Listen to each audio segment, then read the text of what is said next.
Hi everyone, I'm Sophie. Welcome to today's National Teen Book Club broadcast. Thanks so much for joining us. I'm here with my co-host Savitri, and we'll be live for around 45 minutes today. We'll be starting with an introduction to our guest speaker, and then we'll move on to our Q&A. Now, today is our Meet the Author finale. So joining us is Brittany N. Williams. This is Brittany's second time at NTBC, and we're so delighted that she's back. Brittany is an author and a classically trained actress and a Shakespeare fan. She studied musical theatre and Shakespearean performance, and she's had so many roles in her career already. Previously, she's been a principal vocalist at Hong Kong Disneyland, a theatre professor, and she's acted in TV shows, and she's obviously a writer too. That Self-Same Metal is the first in the Forge and Fracture saga. If you have been reading it, you can already pick up the next in the series, which is Saint Seducing Gold. So during our broadcast for this book club, we've discussed That Self-Same Metal in the context of Shakespearean London and the fantasy historical fiction genre. We love this review by author JL and think it sums up That Self-Same Metal really well. So it says, wildly imaginative and refreshingly diverse, Williams weaves a twisty Shakespearean-inspired fantasy taut with intrigue. For those of you who haven't read That Self-Same Metal, this broadcast will give you a glimpse into the story. And this is a reminder that you as book clubbers can shape the discussion with your questions too. And we can't wait to see what you're keen to ask Brittany about within the realms of books and careers, of course. We've already got so many questions coming through, so keep them coming. If you haven't shared any already and you would like to, you can start sending them in now via the Q&A function, which is underneath the stream you're watching. You can also scan the QR code on screen or type in the code on screen to slido.com. Please let us know in that Q&A function if you are experiencing any issues as well, and we'll try to help you so that you can make sure that you're watching the Q&A. So welcome, Brittany. Hello. Pardon my Beyonce fan. We're in a heat wave here in Boston. So I'm like, just. We love it. Hello. Yeah, I've got one going too, but it's not having the same effect. Nice and windswept. Thank you so much for joining us. Our first question is, can you tell us a bit more about your book, please? For those who haven't started reading or aren't as familiar with the story, and try not to have any spoilers in case they are planning to get to it. Okay. Yes, absolutely. So elevator pitch. That Self-Same Metal follows 16-year-old Joan Sands, who has the magical ability to manipulate metal given to her by the Orisha Ogun. Now, she only wants to use these powers to build swords and choreograph fights for William Shakespeare's acting company, where her twin brother James works as an apprentice. But when malevolent fae invade London, she finds that this iron magic is specifically tailored to protect everything she loves from this new threat. That is the short of it. The long of it is it's just a story about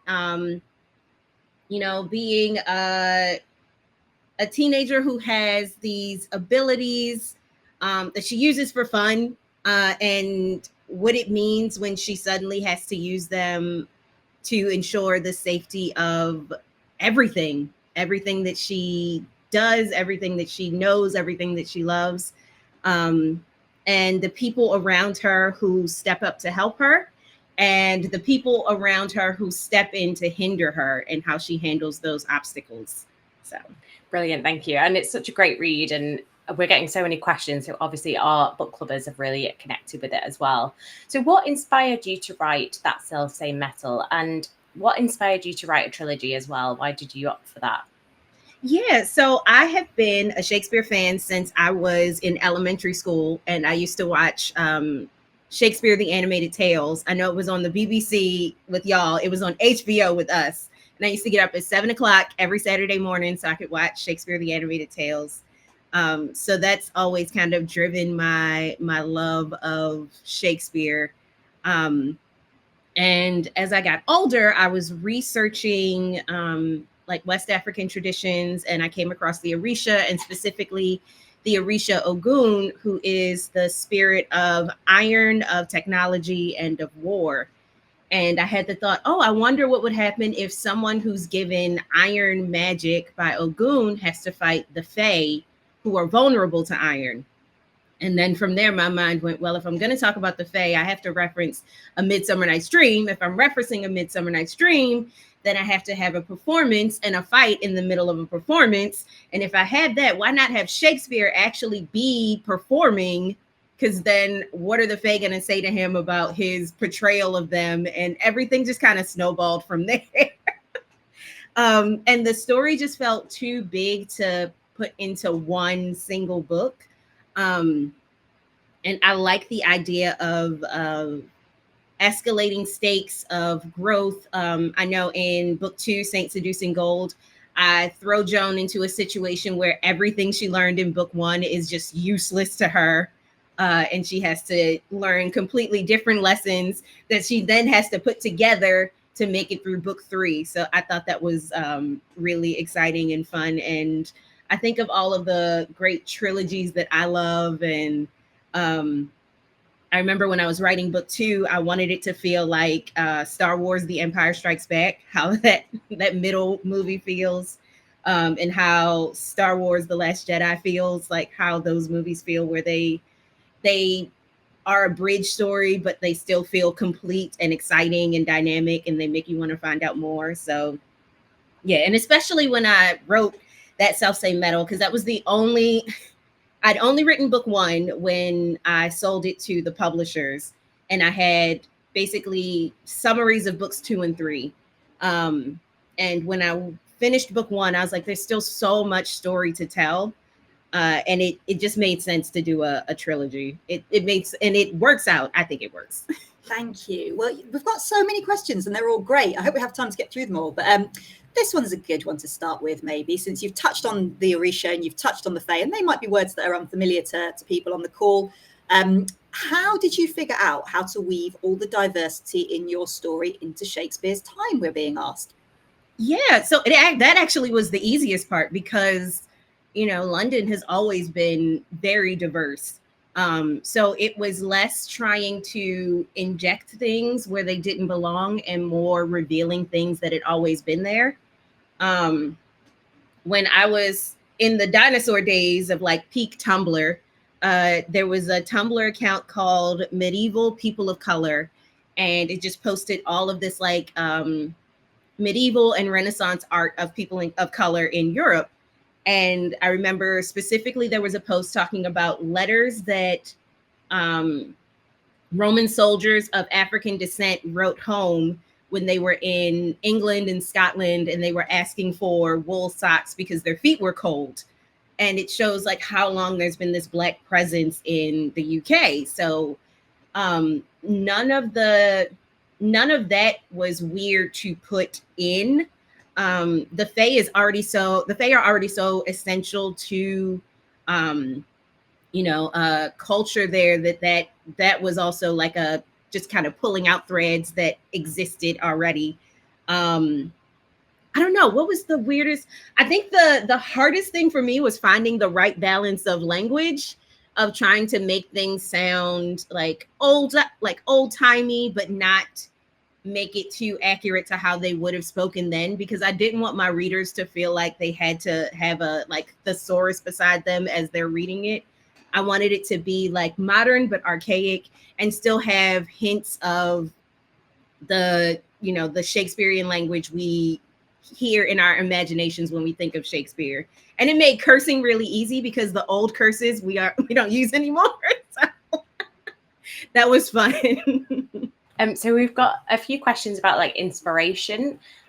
First one, what was your process for creating the plot of the book? And then linked to that, someone's asked, how did your imagination develop the ability to write it? So I guess, how do you get those ideas onto paper? And did you enjoy writing this book? Yeah, so for book 1, I was what we like to call a pantser, where I just had like a rough idea of what I wanted to write and where I wanted things to go. And I just sat down at my computer and I would just start typing, and whatever came out, came out. And then I kind of whipped it into shape as I revised it. And then I did the draft first, and then I did an outline based on what I had there and filled in any holes or gaps. but yeah, I just had a couple like scenes in my imagination that I knew I wanted to capture. Like I knew I wanted a battle during a performance of A Midsummer Night's Dream. So I had to figure out how my characters were going to get to that point. And then I had an idea of what I wanted the ending to be. So I had to figure out how to get to the ending. And then with books 2 and 3, I had summaries to work from, and I had a bit more of a framework. So with those, I did outlines. I call it my Diana Wynne Jones outlining method, where I write my chapter titles before I even write the chapters. And the chapter titles are always like, in which such and such and such and such happened. So I know what I'm going to put in that chapter. And I just kind of let it roll. There were some days where I sat down at my computer and I maybe wrote 10 words. And then there were some days where I sat down and wrote like 4,000 words, and that's completely normal. And I would put on some like inspiring music. If I needed a like big break, I would maybe pick up one of my research books and read through that a little bit, or pick up one of my favorite novels and read through that to get a little inspiration. Watch a movie, pick up some of my Shakespeare plays, watch some Shakespeare, all of that stuff. It's you just kind of vibe with it. You figure out what your vibe is for the day and let your imagination run. Well, you've touched there on a question we did get asked, which was about how you name the chapters. And linked with that, how did you decide what title to use for your book? So you're obviously drawing on Shakespeare's own language and words at various points. And am I right in thinking Dickens also does quite a lot of people used to write a little intro to their chapters? Yeah. What happens in this type thing. But so talk to us about the bits you, how did you choose the title and the names of chapters? Yeah, so for the title of the book, it's from King Lear, and it just felt right. Like titles are mostly vibes. I fought to keep it because I had a couple people be like, I don't know, can we change it? And I was like, no, we have to keep it the same. And I wanted metal to be referenced in all 3 titles of the series. The easiest title was for book 3, Iron Tongue of Midnight, which is a quote from A Midsummer Night's Dream. So that of all of the titles fits the best. The title of book 2, Saint Seducing Gold, is from Romeo and Juliet. And with book 1, I gave myself a little more freedom when I came up with the titles of the chapters. Some of them are portions of Shakespeare quotes. Some of them are things that just kind of sounded right or felt right in my head. One of the chapter titles is Crap Out the Window. And when I was taking stage combat classes, we were told to remember the acronym CRAP, which is cue your partner. Your partner removes themselves from where you're about to attack. You attack where they were, and then they parry your fake attack. And so like in that chapter, Joan is teaching her, she's teaching them, or she's going over the fight that she taught the actors, except they are really trying to kill each other. So that's why like crap out the window, and it felt fun. With books 2 and 3, all of the chapter titles are Shakespeare quotes, but with book 1, there's like a mix of things. And I just go with I know I keep saying it's all vibes, but it is all vibes. I'm like, oh, that sounds fun. And I keep a running list of like potential chapter titles. And I'll be like, oh, this one fits here, and try to throw them in the mix and figure something out. So yeah. I don't know how naughty a word that is in America. Apologize. Just to acknowledge that for behalf of any teachers on the call. Always the risk with Shakespeare. There is some fruity language in it, but thank you for that accurate insight into the acting there. It's really, hope that answered your question, person in the chat. Back over to you, Sophie. Thank you. Well, we had a really interesting question. All our questions come in anonymously. So if you'd like a shout out from your school, do put that with your question. But this one is, if you could meet Shakespeare, what would you want to ask him or say to him? I would want to ask him, why did he write about Black people like that? Why?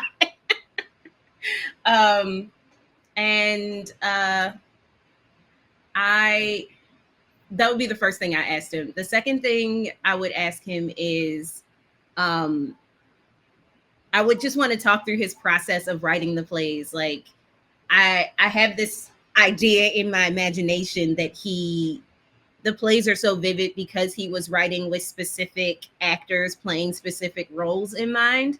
And so he had these like this very clear idea of how he wanted the lines to be played and what they would sound like. And I just want to know if I'm right. Classic. I would. It's always interesting, isn't it? I mean, I've sort of similarly read that part of the reason we don't know as much, and you must have found this in your research, about people who look like me, say back in these times, is they weren't rich enough to have those records. You know, people, the conversation people will be seeing as well about, say, Wuthering Heights. You know, Heathcliff might have been black, he might have been Asian. He's described in ways that make that plausible. Yeah.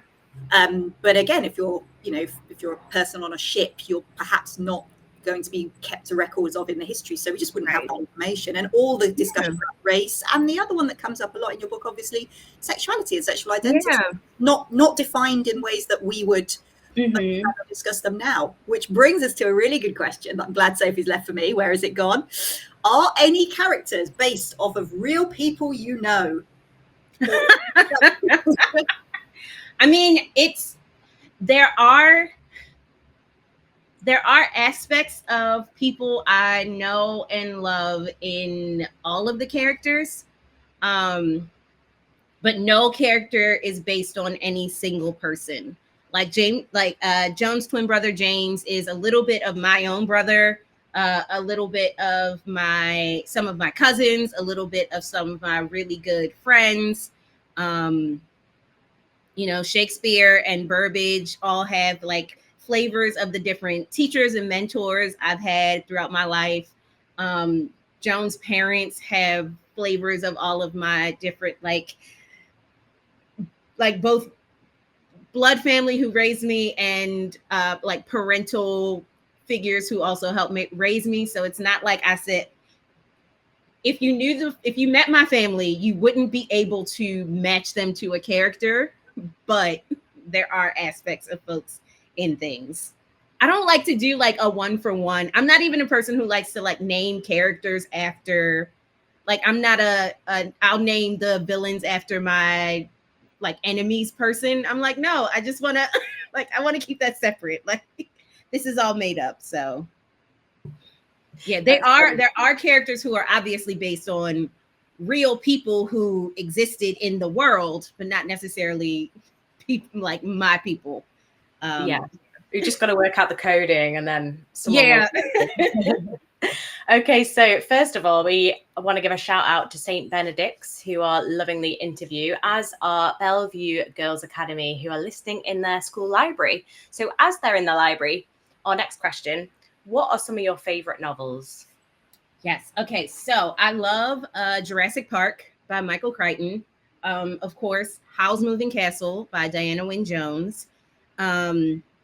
I love N.K. Jemisin has a trilogy called The 100,000 Kingdoms. And the second novel in that trilogy, The Broken Kingdoms, is my absolute favorite. I have so many. And then there are like authors I just love. I love Leigh Bardugo stuff. My husband, Daniel Jose Older, I love all of his books.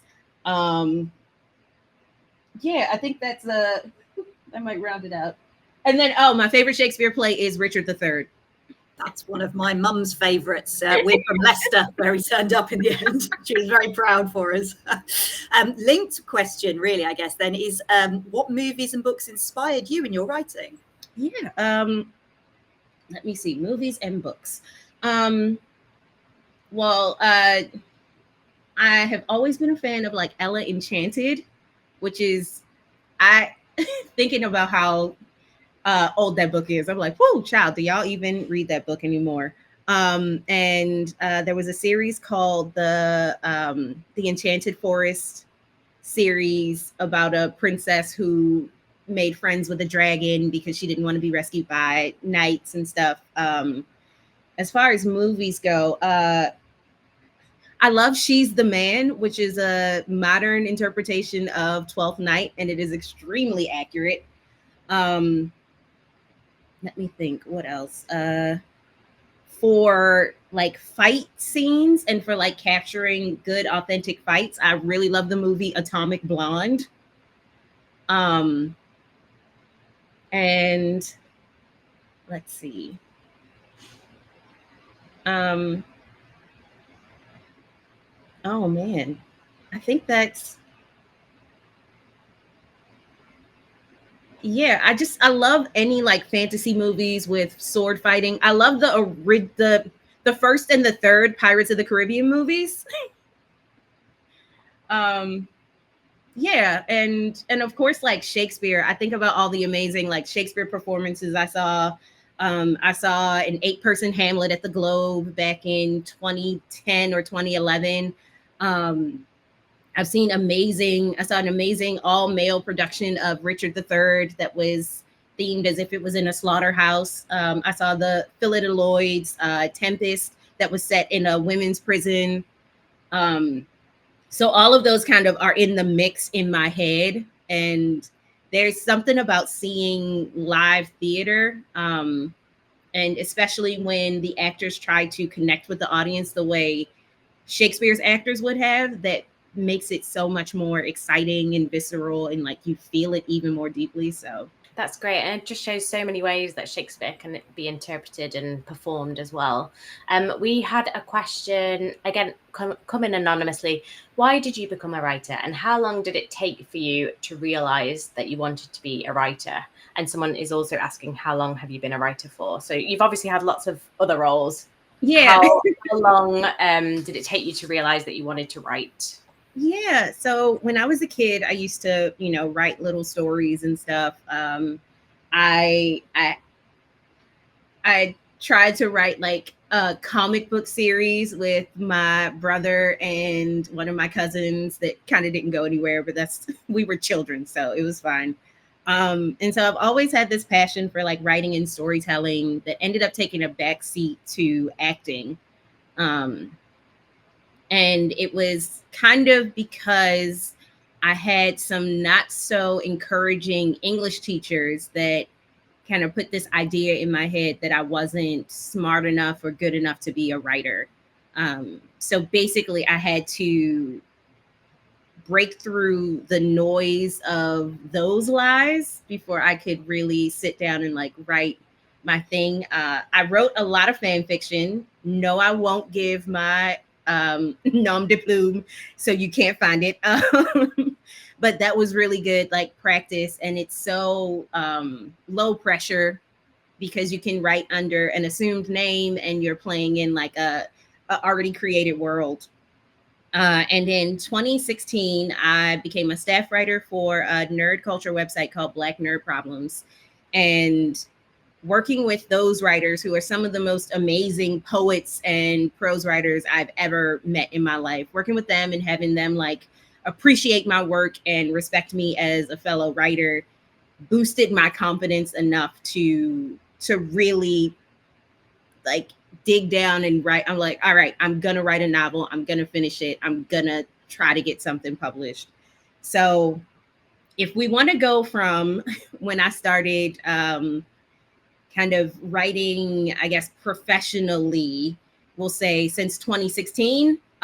If we want to go from when I started writing that self-same metal, we can say 2018. And if we want to go from when I got published, we can say 2023. So thank you. And it's so sad when that, I mean, I'm sure as a parent, as you are yourself, but for teachers, it's worrying if a child wants to do something that is really, really hard, and they're so sure they're going to be the next, footballer or the next hugely successful writer or actor, and you sort of worry. You think it's going to be difficult. You might not be able to pay your bills this way, but that's very sad if it's people being told they're not able to do that. So I would say that to anyone on the call who is, if you really want to do something that seems difficult, or your parents are rightly worried about the amount of money that it's likely to make you as a career, if it's something you love, then look into the ways of making it happen, right?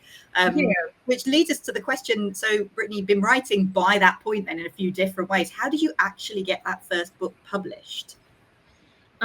So I was very lucky. So I wrote my first draft. Only one person has read the first draft of that self-same metal, and that is my husband. He gave me feedback, and I wrote my second draft, and I sent out queries to different agents. So basically a query is just a small introductory letter that talks a little bit about yourself and your book. And different agents ask for different amounts of the book. So maybe like somebody may want the first 10 pages, somebody may want the first couple chapters or the first 50 pages. So you send them a little bit. If they're interested, they will ask to read the whole book. And then if they're super interested, they will offer to represent you and take your book out to publishers to try to sell it. So I ended up working with a really amazing agent called Alexandra Levick. She loved my book and signed with me, and we worked on it together for a year to just get it in really good shape before she took it out to publishers. And I think we took it out in mid-November of 2020, and in mid-January of 2021, a very enthusiastic editor who's also a Shakespeare fan was like, I need this book. I want this book. I want to buy it before anybody else can read it. So she made us the offer. My agent, bless her, negotiated everything. So all I had to do was kind of sit back and wait for her to be like, is this a yes? Do you want to say yes to this, or do you want to say no to this? And we said yes. And just to let you know, like how long it takes for a book to be published, we agreed to sell it in January 2021, and it wasn't scheduled to come out in the US until April 2023. So we spent that time working on it. And yeah, but some folks, it takes them a long time to find an agent. Some people get their books bought by publishers without even having an agent to represent them. It takes some people 10 years to work on a book. It takes some people, my husband wrote a book in 19 days. So it's just kind of all over the map, all kinds of experiences. And you just kind of have to be open, be flexible, and be determined. Don't get discouraged when people tell you no, because you only need one yes. Yeah, and there's a good lesson in that as well, of not comparing yourself to other people and their kind of trajectory or career route or path as well. So thank you for that. We had a couple of questions about how you write. So do you have a favorite place or time of day to write? And do you normally write at home or outdoors, out of your environment? Yeah, so I write best in the morning. I like to have a really I have a nice desk set up. I have 2 monitors. So I have my laptop, and then I have an extra monitor that I work from. And so sometimes I'll have my notes on one screen and the actual draft on the other screen. Or if I'm really struggling, I'll have my draft on one screen and I'll be playing Beyonce's Homecoming special on the other screen. I have this really cool typewriter keyboard that I use, and it makes the typewriter clacking noises as you type. So that really helps me to get going. I like to have a candle lit and some nice music playing. Usually it'll be songs that I've listened to a bunch of times, so I don't have to necessarily tune into the lyrics. And something I've started doing more recently is I have a little digital timer, and I'll time myself for 10-minute writing sprints. And so I'll sit down, write for 10 minutes. When the timer goes off, I'll give myself a little break and then jump back in for another 10-minute sprint. And I may do those. I may do 11 of those through the day, which gets me about 2,000 to 3,000 words a day. So yeah, but the essentials are the candle, the music, and a cup of tea. I need some kind of beverage. I like those little 10-minute stints. I might steal that. No, they're really good. But not so. And this applies to work as well, everybody. The bit where you sit down and decide you can do an hour of work and 40 minutes of it gets munched up on other things. Right, no, it does. I have to have a timer separate from my phone, because when I use the timer on my phone, when the timer went off, I would just be on my phone and I'd be like, oh no, I've been on my phone for 30 minutes, even though I only wrote for 10. And nothing's happened. There's no reason to check the phone. Welcome to the call, Penistone Grammar. Don't worry about being late. We'll be sharing the recording as well, and we will certainly ask some of your questions. But I did want to come back to an anonymous one because you touched on your first draft and your husband being the only person who's ever read it. Was there anything in that first draft that changed completely in the published version? Yes, the ending. The ending was completely different. Yes, because my husband read the ending and he was like, "You can't do this." He's like, you can't do this. So I have the original ending posted on my Substack, and I think I have it on my website as well. But so if you read the book first, and then you can read the old ending. But the ending that got published is much better than the original ending. It was it was satisfying to me, but I don't think it would have been satisfying to readers. We've had a question about your use of West African mythology in the book. Mm-hmm. So can you talk to us about what inspired you to kind of include that or use it as a premise for your book? Yeah. So like I said, when I was in kind of like the early stages of figuring out like what fantasy story I wanted to write, I wanted to move away from the traditional or the usual European-based magic systems and fantasy and stuff. So that's when I started looking, or that's when I discovered the Orisha and all of those myths. And in like in the way that fate moves in mysterious ways, I ended up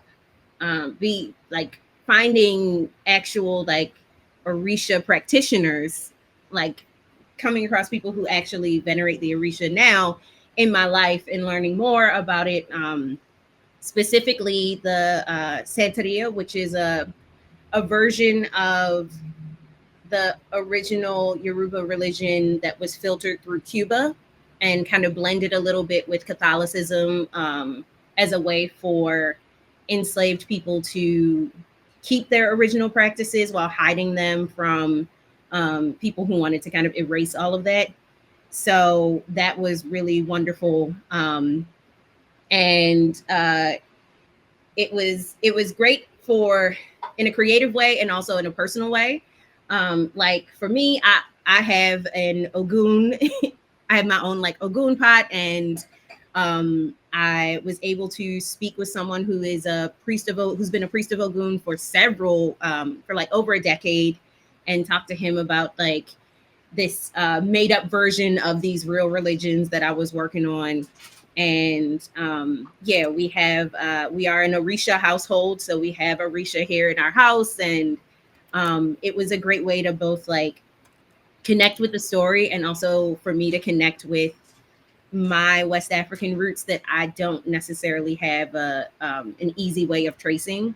So it was a creative and a personal blessing to find that. You're now making me remember that there was a sort of fairly recently something that was sold as a kind of sort of a refresh of Buffy the Vampire Slayer for a new generation, and obviously part of that was addressing the fact that obviously Buffy was predominantly white, and it had some reasons, I think, of the way that it dealt with Kendra. This is before most of these people's time, but recent TV show, and I'm trying to remember it because people might like it, but that was also dealing with West African mythology and bringing that into witchcraft and things. So so many interesting, we've seen this a lot with books, people revisiting their own heritage or cultures, different cultures, to bring those stories to their work, which I guess partly we can move to one of Penistone Grammar's questions. What inspires you to write your books? And they have also asked, who is your favorite author? I think you might have answered that before they joined the call, really, but you can wrap them in. So I've always been a big reader. I've always loved reading fairy tales and fantasy books. And I am still and have always been a person who looks for answers in books, whether they are nonfiction books or fiction books. And one thing growing up, and it's particularly as a teenager, it was very difficult to find books with characters who looked like me, particularly fantasy fairy tale-esque books where Black girls got to be the main character instead of like a sidekick who's just there to help out and do funny lines. And so I wanted to not have any other teenagers behind me have that problem. And there's so many, particularly Black women writers, who are doing the same and making it so that whatever niche story you're looking for as a Black reader, you can find that story with the person who shares your experience. And I also wanted to, like, I want a truth to me is that even if you are like the chosen one or whatever, your community is also essential to winning, and your community will always step up. There is no like, oh, I have to go do this alone. I have to go it alone and I'm the only one who can do this. It's always a community effort. And I wanted to also kind of add that truth to the fantasy canon, because how many times do we get like the one hero who has to do this all alone by himself or by herself and no one can ever help her? And I wanted to have a YA with alive parents. That's great. Thank you. And I think that might have answered a question that's come in. Why do you think it's so important to have stories from lots of cultures and time periods? So you've spoken about representation there and the importance of that. We've got a question about breaking into the industry, so the arts and creative industry. How can people go about that? What's the process for getting into it? Have you got any kind of advice? So I will say, as a writer, the one thing you need is, or the first thing you need is a finished draft. You need a finished story that is polished and kind of shows your best. And basically you want to just keep writing. You want to find a writer's community. So other writers who are kind of in the same place as you, maybe a couple writers who are a little bit ahead of you, to talk story with, to talk industry stuff with, to get advice from, to just be your cheerleaders and stuff, because writing can feel very solitary. And you need to be able to take criticism and both know what to kind of take to heart and work on and what to throw away as irrelevant. As far as acting goes, I think the best thing to do is to practice. Either if you have the money, get into classes, get into workshops. If you don't, then just, at home, practice on camera. You can find scripts at the library. You can find scripts online, and you can just get with a friend or get with some friends, and y'all can, read through a play at home or perform a play at home or perform it online. You just want to kind of get those acting muscles going. And then when you feel ready, get your headshot and resume together and start going to auditions. Some people say you have to get 100 no's in auditions before you get that one yes. That is not always true, but you will get a lot of no's, but as with writing, you only need that one yes. And for both, you want to engage with the craft as much as you can. So read as many books as you can. Read books, read novels, read poetry, read short stories, read novellas. You can even read scripts. For acting, you want to watch plays, watch TV shows, watch commercials. People don't understand how commercial acting is its own skill. So watch commercials, watch movies, and just kind of both watch and read with a focus on how people are doing what they're doing. If somebody writes a line that you're like, oh, that line really got me, put it in a little notebook, hold on to it, highlight it in the book, and come back to it. if there's an actor and you're like, wow, this scene was really amazing, I loved it, like make note of that, write how it makes you feel, write how you think they're achieving that and everything. Watch author interviews, watch actor interviews, all that stuff. It's just like there's so many things you can do, but you just want to engage with the crafts on multiple levels, and always remember why you love this thing, because that'll get you through on the days when things feel really hard. Just remember why you love it and why you enjoy it. Oh, thank you. We've covered so much ground. I hope people feel their questions where more than one person's asked the same thing about why Shakespeare's England and how you choose your topics, and the research for the book and your process and the names of your characters and what love and joy you get from your writing. Somebody's asked, does this book end with a cliffhanger? Well, you've not got to the end yet, so come back to wait. This okay, there's so I will say I hate like books in a series where you get to the end of the book and it feels like the book just got started. Yeah. And you're like, what? This it feels like, you know, book one is this long prologue to get to the real story. So it's not that. But when you write a series, you have to leave your readers with something that makes them want to come back. So that's all I will say. It's the terrible problem of streaming now, is that, you know, at the final episode, you're like, they're just setting this up for a second series now. Mm-hmm. And I think we would have probably not got time, because we're probably going to have to wrap it up. If you have a quick response to this question, it's totally worth asking. We usually finish by asking about your career advice, but you've already covered that in some brilliant detail for us. I love this question. Do you think you could inspire Shakespeare with an original book or play if he was alive today? I mean, he didn't tend to sort of write originally anyway, but so yeah, no, I think he would be, yeah, I could convince him to adapt this into a play. I treat him very well. I treat him better than a lot of writers treat him. So I think he would feel inspired. Yes. And it comes full circle, and you know, he can do the play and we'll all work on the film. Yes. Yeah, we did have a question actually. Are there any plans for it to be made into a film?